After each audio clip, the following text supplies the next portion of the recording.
उन्होंने कहा कि जमशेदपुर के साथ साथ पूरे झारखंड में लॉ एंड ऑर्डर ध्वस्त हो चुका है। झारखंड में बालू माफिया, स्क्रैप माफिया, अपराधी सरकार चला रहे हैं। राज्य में सभी अधिकारियों की बोली लगाकर ट्रांसफर पोस्टिंग होती है। जनता त्राहिमाम कर रही है। पूरे राज्य में अपराधियों का बोलबाला है। देखिए, जमशेदपुर में ही नहीं, पूरे राज्य में अपराधियों का शासन, माफियाओं का शासन, चाहे कोल माफिया हो, चाहे पत्थर माफिया हो, चाहे शराब माफिया हो, चाहे बालू माफिया। झारखंड में झारखंड की जनता की सरकार नहीं, जो सरकार चल रही है वो सरकार चला रही है माफिया, बालू सिंडिकेट, पत्थर सिंडिकेट, कोयला सिंडिकेट। और इस सरकार में अधिकारियों का राजनीतिकरण है। गोड्डा में पूर्व बीजेपी नेता सूर्या हांसदा के कथित एनकाउंटर को लेकर राज्य का सियासी पारा बढ़ा हुआ है। राज्य में विपक्ष लगातार इसे लेकर हेमंत सोरेन सरकार के खिलाफ कड़ा रुख अपनाए हुए है और सूर्या हांसदा एनकाउंटर पर सवाल खड़ा कर रहा है। बीजेपी के राज्यसभा सांसद दीपक प्रकाश ने सूर्या हांसदा एनकाउंटर को लेकर राज्य सरकार और पुलिस प्रशासन पर सवाल खड़े किए और सीआईडी जांच को लेकर पुलिस के अधिकारियों पर फर्जी एनकाउंटर को लेकर साक्ष्य को मिटाने का आरोप लगाया। इसकी जांच सीआईडी से करवाने का राज्य की सरकार का निर्णय में पूरी तरह से दाल में काला है, या पूरी दाल ही काली है, क्योंकि सीआईडी के जांच में उस जिले के उन अफसरों पर हमने आरोप लगाया है कि उन पुलिस पदाधिकारियों के माध्यम से फर्जी मुठभेड़ करके मारा गया है और सीआईडी जांच चल रही है। वही अफसर के माध्यम से पूछताछ होगी और वही अफसर वहां पर रह करके साक्ष्य को मिटाने का काम कर रहे हैं। तो देखिए, सूर्या हांसदा के एनकाउंटर पर पहले दिन से सवाल उठ रहे हैं और इस पर राजनीति भी खूब हो रही है। तो सूर्या हांसदा के सियासी संबंधों को भी जान लीजिए। बोरिया से 4 बार विधानसभा चुनाव लड़ चुके थे। इसके साथ साथ पहली बार 2009 में जेबीएम के टिकट पर उन्होंने चुनाव लड़ा। दूसरी बार की अगर बात करें, साल 2014 में जेबीएम के टिकट पर फिर से चुनाव लड़ा और तीसरी बार इस बार पार्टी बदली और 2019 में बीजेपी के टिकट पर चुनाव लड़ा। 2024 में जेएलकेएम के टिकट पर उन्होंने चुनाव लड़ा। तो इस तरीके से अपने राजनीतिक सफर को भी पूरा किया और इस एनकाउंटर के बाद से लगातार कई जो सवाल है वो उठाए जा रहे हैं। बढ़ेंगे आगे। पश्चिम बंगाल विधानसभा में पश्चिम बंगाल की सीएम ममता बनर्जी ने सदन में बीजेपी पर वोट चोरी का आरोप लगाया। साथ ही पीएम पर भी विवादित टिप्पणी की, जिसके बाद झारखंड में सियासत तेज हो गई है। रांची विधायक सीपी सिंह ने ममता बनर्जी पर निशाना साधा और कहा कि पीएम पर सदन में इस तरह का बयान निम्न स्तर की मानसिकता दर्शाता है। वहीं जेएमएम ने इसे देशव्यापी नारा बताया। कितना भी गाली दे लो, राष्ट्र निर्माण के लिए देश के आदरणीय प्रधानमंत्री मोदी जी ने जो बीड़ा उठाया है उसको आप रोक नहीं पाइएगा। और ये सारे के सारे लोग आज विदेशी इशारों पर नाच रहे हैं या नाच रही है। पैसे के लिए अपने जमीर को क्या कुछ भी बेच सकता है, सकती है। तो मैं यही कहूँगा, ये संस्कार बताता है। लेकिन जब गाली गलौज, जब विधूड़ी ऐसे सांसद सदन के अंदर अमर्यादित और गाली गलौज की भाषा का उपयोग करते हैं, वहां भी कानून तो ऐसा बना है, विशेषाधिकार है, उसका गलत फायदा उठाया जाता है। लेकिन अभी के माहौल में ये जो वोट चोर है वो एक नारा है। पश्चिम बंगाल विधानसभा में सीएम ममता बनर्जी ने सदन में वोट चोरी का आरोप लगाया, जिसका झारखंड कांग्रेस ने भी समर्थन किया है। बंगाल की मुख्यमंत्री आदरणीय ममता बनर्जी का बयान का हम पूर्ण समर्थन करता हूं। सच ही उन्होंने कहा है और पूरा देश भी इस बात को जान रहा है। जिस तरह से राहुल गांधी जी ने चुनाव आयोग के माध्यम से भाजपा सत्ता में काबिज होने की है, अब वोट चोरी करके सत्ता में काबिज हुए, उसका पूरा कच्चा चिट्ठा खोल दिया है। पूरे देश की जनता जान रही है, यहाँ तक कि अब एक एक नागरिक बच्चा तक कह रहा कि वोट चोर गद्दी छोड़ो। ममता बनर्जी ने वही बात सीधे हमला किया प्रधानमंत्री के ऊपर और बीजेपी के ऊपर। खबर जामताड़ा से है, जहां के कांग्रेस संगठन को नए स्वरूप में खड़ा करने की कवायद तेज हो गई है। इसी कड़ी में पूर्व केंद्रीय मंत्री और मध्य प्रदेश कांग्रेस के पूर्व अध्यक्ष अरुण यादव, स्वास्थ्य मंत्री इरफान अंसारी, बोकारो विधायक श्वेता सिंह और राज्य के पूर्व कृषि मंत्री बादल पत्रलेख पहुंचे। परिसदन में संगठन सृजन के तहत जिला की नई कमेटी के गठन को लेकर मंथन हुआ और संगठन सृजन अभियान के तहत कार्यकर्ताओं को अवगत कराया गया। भारतीय जनता पार्टी की प्रदेश की सरकार है, भारतीय जनता पार्टी की केंद्र की सरकार हमारे इलेक्शन कमीशन के साथ मिलकर हमारे देश के वोटरों की वोट के अधिकार का हनन कर रही है। जामताड़ा जिले में है वो मुख्यतः संगठन सृजन के तहत हम सभी को मिलकर के अपने जिले में प्रखंड से लेकर के पंचायत से लेकर के गांव तक हमारा जो संगठन है कांग्रेस पार्टी से हमें छन करके चुन करके मिल करके लोगों से बात करके और हमें जिला अध्यक्ष के लिए एक नाम सुनिश्चित करना है और हम सभी मिलकर के यहाँ से कुछ नाम जो है वो अपने शीर्ष के नेतृत्व को भेजेंगे और वहाँ से फिर जो कहते हैं कि एक समुद्र मंथन के बाद और हमारे जो अमृत कलश की तरह जो हमारा जिला अध्यक्ष जो हमारे निकल के आएंगे वो हमारे जो कांग्रेस परिवार जो है, हमारे कांग्रेस परिवार की जो विचारधारा है, जो हमारी नीतियां हैं, जिस को लेकर के हम लोग आवाज़ उठाते हैं और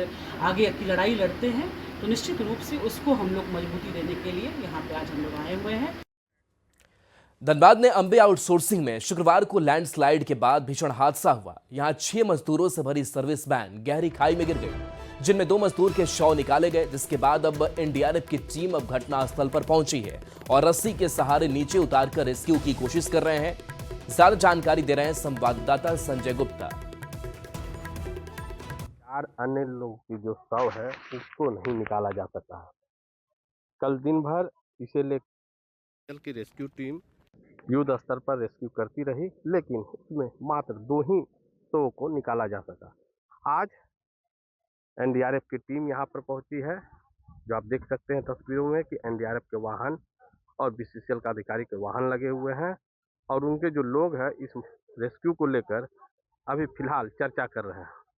वहीं कल जिस स्थान से रस्सी के सहारे बीसीसीएल की रेस्क्यू टीम नीचे उतरी थी, उन जगहों पर आज फिर से एक बार जो है उस स्थान पर उतरा गया है। फिलहाल 2 लोगों को इस मामले में अब तक जो है निकाला गया है, वहीं 4 लोग अब भी जो है सो लापता है। वहीं एक अन्य बॉडी जो कि चट्टानों के बीच लटकी हुई थी, उसे भी रेस्क्यू कर पोस्टमार्टम के लिए भेज दिया गया है। वहीं इस पूरी घटना पर स्थानीय जो यूनियन के प्रतिनिधि है या जनप्रतिनिधि है, वह बीसीसीएल और आउटसोर्सिंग कंपनी प्रबंधन को सबसे अधिक जिम्मेदार ठहरा रहा है और उनका कहना है कि डीजीएमएस के जो रूल होते हैं उनकी अनदेखी की जाती थी और यही कारण है कि सर्विस रोड में जब सर्विस वैन में सवार 6 मजदूर गुजर रहे थे तो लैंडस्लाइड की और पत्थर सर्विस वैन में लगी और फिर उसके बाद वैन गहरी खाई में चली गई। जीएसटी के स्लैब में बड़े बदलाव को देखने और परखने का दौर शुरू हो चुका है। बीजेपी इसे राहत बता रही है, तो वहीं राज्य के सत्ताधारी दल इसे गब्बर सिंह टैक्स बताते हुए राज्य की सरकारी पीठ पर चाबुक बता रही है। देखिए जीएसटी के इस बदलाव के मायने क्या। जीएसटी पर झारखंड में घमासान, बूस्टर डोज या बढ़ेगी परेशानी।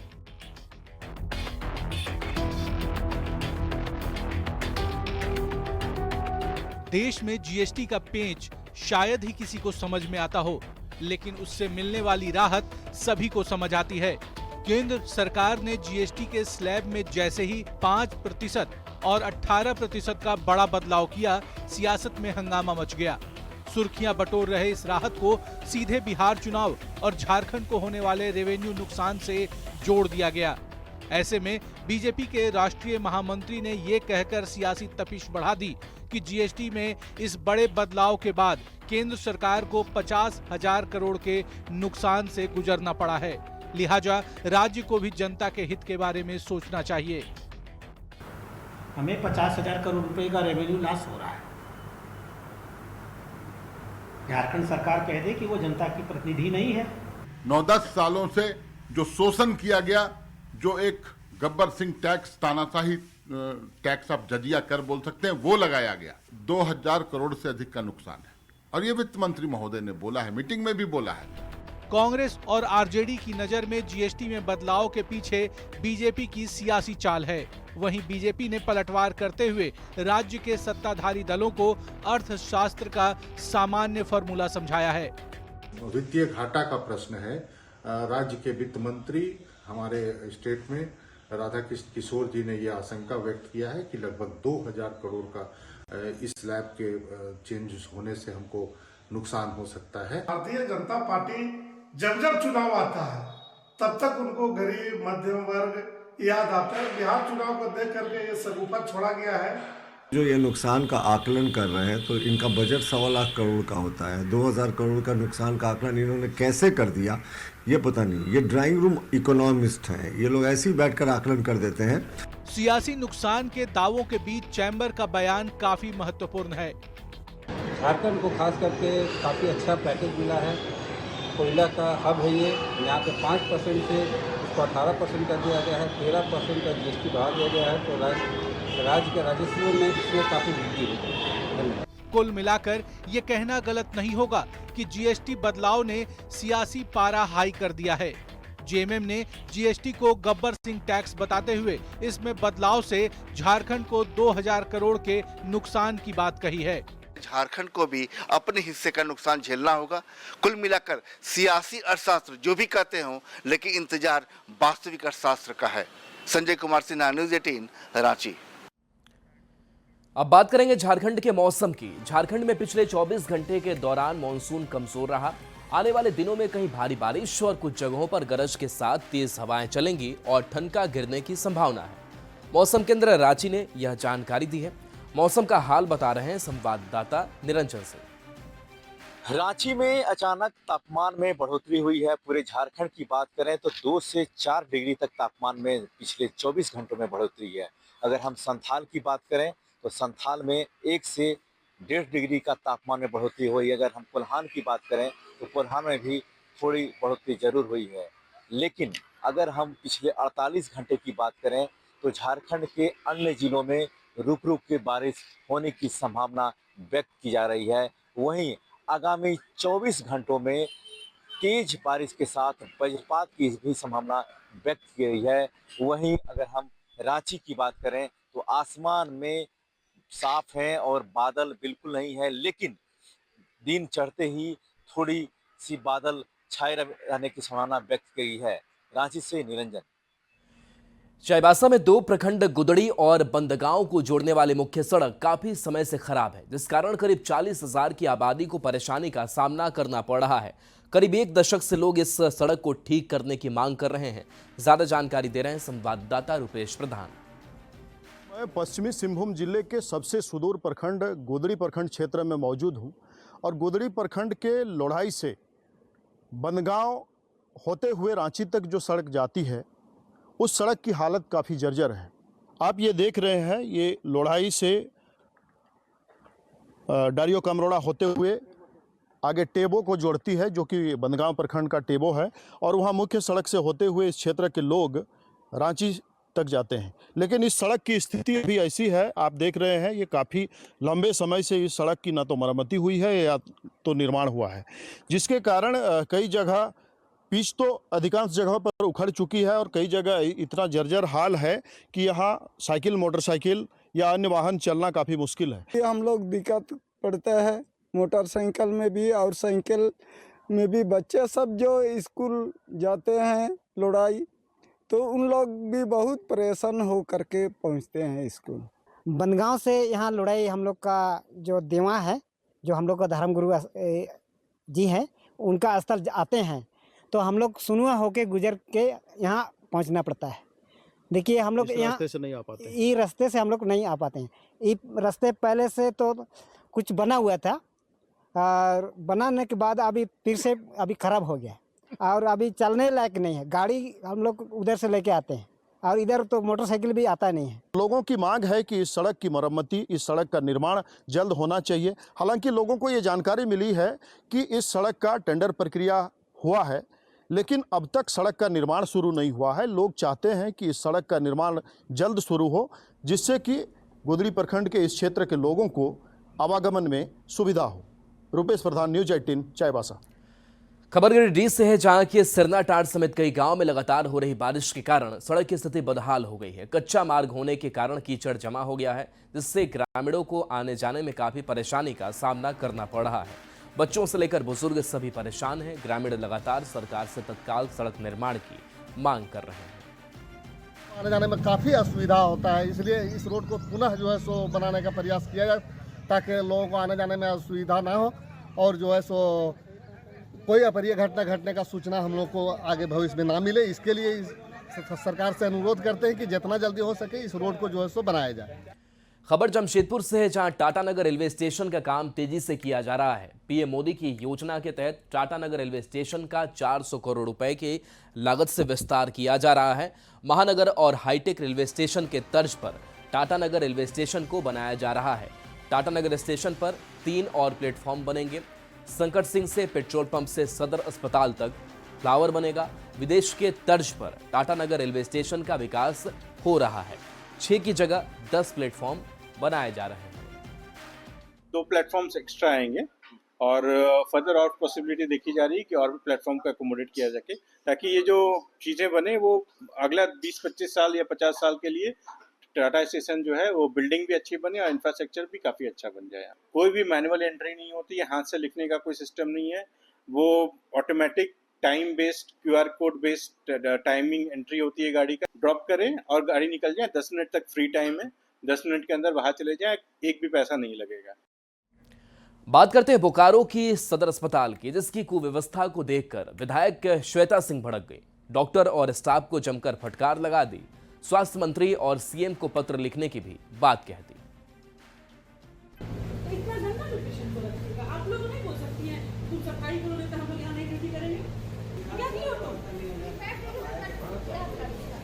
ये पूरा भर गया इसमें ब्लड।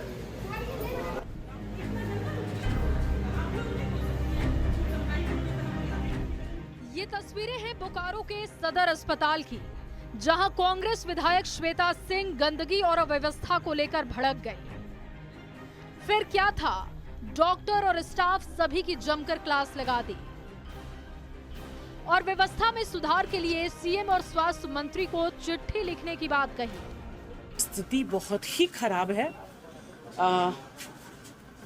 अफसोस तो है, बहुत तकलीफ हो रहा है कि इतना पेमेंट देने के बावजूद भी सरकार की तरफ से जो भी सुविधाएं मिलनी चाहिए, यहाँ पे जो एम्प्लॉयमेंट है, जो एम्प्लॉयड लोग हैं जिनको भी काम दिया गया है, या फिर सफाई का है या नर्स है या अटेंडेंट है या डॉक्टर्स है, हर एक व्यक्ति पेमेंट पर है। कोई ऐसा व्यक्ति नहीं है जिनको पेमेंट नहीं मिल रहा है। पेमेंट मिलने के बावजूद सरकार आपको इतना पैसा दे रही है, उसके बावजूद जो जिस निष्ठा के साथ यहाँ पे काम होना चाहिए उसको मतलब ये लोग बहुत, हम बोलेंगे कि बहुत ही बेईमानी तरीके से यहाँ पर पेशेंट के साथ रवैया किया जा रहा है। दरअसल श्वेता सिंह अस्पताल में मरीजों से मिलने पहुंची थी। उन्हें सदर अस्पताल में बदहाली की शिकायतें मिली थी, जिसको लेकर वो निरीक्षण करने पहुंची। इस दौरान अस्पताल में उन्हें जगह जगह पर बदइंतजामी मिली और लापरवाही भी दिखाई दी, जिसको लेकर उन्होंने सभी को जमकर फटकार लगाई और व्यवस्था में सुधार के लिए स्वास्थ्य मंत्री और मुख्यमंत्री को पत्र लिखने की बात कही, ताकि लोगों को सरकारी अस्पताल पर भरोसा हो सके।